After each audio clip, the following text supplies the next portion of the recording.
Yes, our topic is comparison of hollow circular shaft with solid circular shaft. ഈ ഒരു ടോപ്പിക്കിൽ നിന്ന് we have got two questions.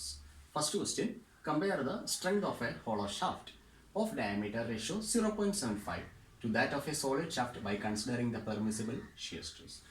Both the shafts are of same material, same length and weight. ഇതാണ് നമ്മുടെ ആദ്യത്തെ question. അപ്പോൾ compare the strength എന്നാണ് പറഞ്ഞിരിക്കുന്നത്. Compare the strength. ഇത് മീൻ ചെയ്യുന്നത് who will transmit more torque. അപ്പം അതാണ് നമ്മൾ ചെയ്യുന്നത്. Here we are doing, here we compare the torque. ഈ കാര്യം നമ്മൾ ശരിക്കും മനസ്സിലാക്കി വെക്കുക. അപ്പോൾ torque transmitted by the hollow shaft divided by torque transmitted by the solid shaft is equal to n square plus 1 divided by n into root of n square minus 1. നമുക്ക് ഇതുപോലൊരു equation available ആണ്. നമുക്കിതിൻ്റെ derivation next ലെക്ചറിൽ കാണാം. അപ്പം ഈ equation use ചെയ്തിട്ട് ഏത് ഷാഫ്റ്റാണ് കൂടുതൽ ടോർക്ക് ട്രാൻസ്മിറ്റ് ചെയ്യുന്നതെന്ന് കണ്ടുപിടിക്കണം. തന്നിരിക്കുന്ന കണ്ടീഷൻ എന്താണ്?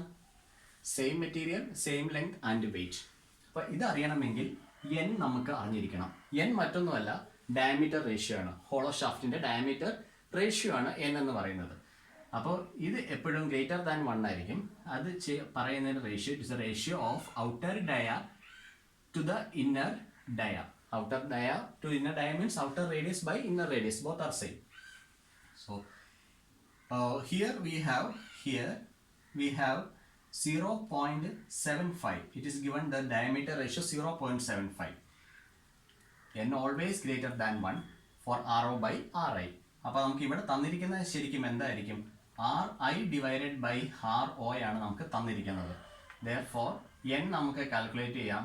n is equal to 1 divided by 0.75, that is equal to 1.33. അപ്പോൾ നമുക്ക് എന്ത് കിട്ടി? n വാല്യൂ കിട്ടി. ഈ n വാല്യൂ നേരെ ഇക്വേഷനകത്തോട്ട് സബ്സ്റ്റിറ്റ്യൂട്ട് ചെയ്യുക.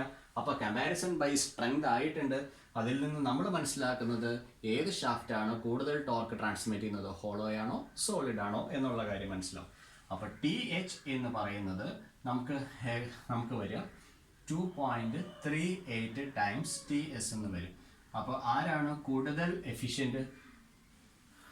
അപ്പോൾ hollow shaft is more efficient than the solid shaft because TH is equal to 2.38 times torque transmitted by the solid shaft. അപ്പോൾ ഇതാണ് നമ്മുടെ ഫസ്റ്റ് ക്വസ്റ്റ്യൻ്റെ ആൻസർ എന്ന് പറയുന്നത്. ഇനി നമുക്ക് സെക്കൻഡ് ക്വസ്റ്റ്യൻ്റെ ആൻസർ എന്താണെന്ന് നമുക്ക് നോക്കാം. ആ ക്വസ്റ്റ്യൻ എന്താണെന്ന് ആദ്യം നമുക്കൊന്ന് മനസ്സിലാക്കാം. കമ്പാരിസൺ ബൈ വെയിറ്റ് ആണ് നമുക്ക് തന്നിരിക്കുന്നത്. ഈ കേസിൽ കമ്പാരിസൺ ബൈ സ്ട്രെങ്ത് ആയിരുന്നു. അവിടെ നമ്മൾ ടോർക്ക് റേഷ്യോ എടുക്കുകയാണ് ചെയ്തത്. അപ്പോൾ ഇവിടെ നമുക്ക് നോക്കുമ്പോൾ കാണാം both the shaft are of same material and length. Okay, fine. Transmit the same torque. അപ്പോൾ ഇവിടെ എന്താണ്? കൂടുതൽ ടോർക്ക് ഹോളോ ഷാഫ്റ്റ് ട്രാൻസ്മിറ്റ് ചെയ്തെന്ന് കണ്ടുപിടിച്ചു. അപ്പോൾ ഇവിടെ പറയുന്നത് ഒരേ ടോർക്ക് ട്രാൻസ്മിറ്റ് ചെയ്യാനായിട്ട് ഏത് ഷാഫ്റ്റിൻ്റെ വെയിറ്റ് ആണ് കൂടുതൽ വേണ്ടത്, അല്ലെങ്കിൽ ഏത് ഷാഫ്റ്റിൻ്റെ വെയിറ്റ് ആണ് കുറവ് വേണ്ടത്. നമ്മൾ എന്തിനാണ് ഫോക്കസ് ചെയ്യണം? കുറവ് വെയിറ്റ് വരേണ്ട ആളെയാണ് ഫോക്കസ് ചെയ്യേണ്ടത്. കാരണം അതാണ് മോർ എക്കണോമിക്കൽ.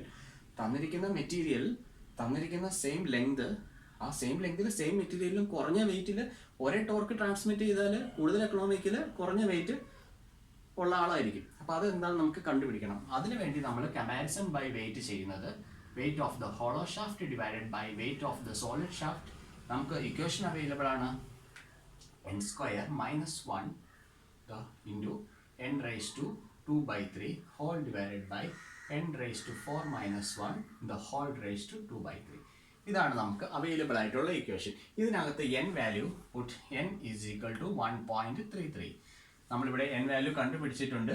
n 1.33 ഇട്ട് കൊടുത്താൽ WH is equal to 0.5 times WS എന്ന് കിട്ടും. അപ്പം ഇവിടെ ആർക്കാണ് വെയിറ്റ് കുറവ്? Hollow shaft has less weight as compared to the solid shaft. അപ്പോൾ നമുക്ക് ഇവിടെ എഴുതാം. Here hollow shaft has less weight than solid shaft. This is the result. Solid shaft of same length, same length, same material,